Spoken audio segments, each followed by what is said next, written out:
Break down what exactly are 3D printed guns and what the uproar is really about. Matt Larosiere from Young Voices up late with me on the Final Five. Good to see you, Matt. Good to see you. Okay, so let me understand this here, because this was something that it's been a legal battle that's been brewing for a while. It was going to come to a head, and then it changed. So explain to me what these gadgets are, and what is this legal battle really about?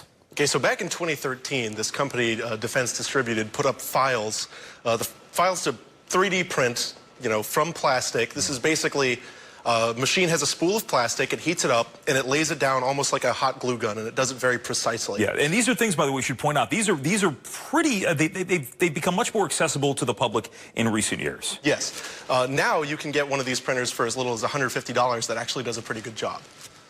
Okay, so there was a company that had these blueprints. They put them up there, right. But this was something the Obama administration had said that there was an issue with. Right, so they had dusted off this obscure Cold War era law that's really about exporting like files for making bombs and manufacturing weapons and actually shipping weapons. Okay. And they had an interpretation of this defense articles that included these files under their new interpretation, and basically said, hey, by putting these files up, you're exporting defense articles.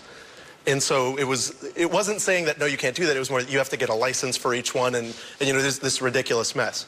And so Defense Distributed says, well, no, this is a First Amendment concern. You can't do that. By making that interpretation, these are just blueprints.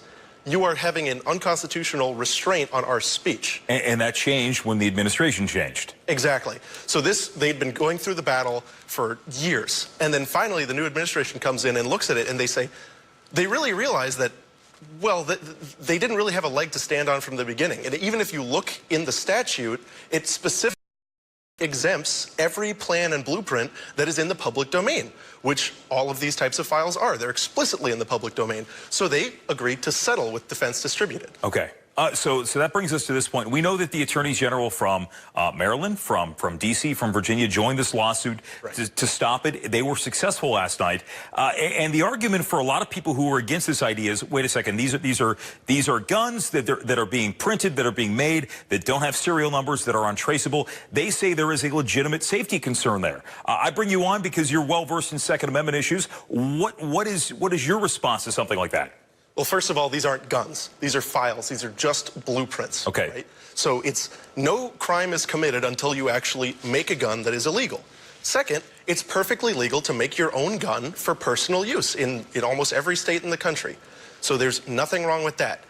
They bring up this concern of another obscure law of an undetectable firearms. Well, that's not legal to do. And in fact, none of the files that are up on the website will print out a gun that is undetectable. You would have to do modifications and not follow the instructions to make an illegal gun. It's just like saying, I have a 16-inch shotgun, and then I tell you the sentence, oh, cut the barrel beyond 16 inches. Okay. That's saying that sentence is illegal. No, that's not the case. All right, so we're almost out of time, but I wanted to ask, the president had said he was looking into this. Well, the president looks into a lot of things. He says that. Talked about 3D printed guns, not good, said something along those lines.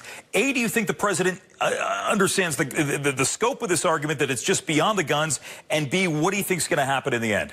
I think that tweet probably came out as a quick response, and I think he probably said it doesn't make any sense because it is a very confusing thing. Are we talking about guns? Are we talking about files? He probably wasn't so sure. In the end, I'm not sure. Really, this West Coast legal battle is going to throw a very big wrench in the works, but I think the result is, and following Supreme Court precedent, this has to be speech. This is a First Amendment issue, and it has to be stopped. And by the way, Matt, just so we're clear, when we talk about the whatever weapons or whatever you want to call it that these machines print, it's like a one-shot deal, right? This is not something you're going to carry with you 24/7 for protection. Right. The things that are 100% 3D printed that don't require any like metal pre-manufactured parts are about as effective as a muzzle-loading musket, right? The flintlocks. That's exactly what I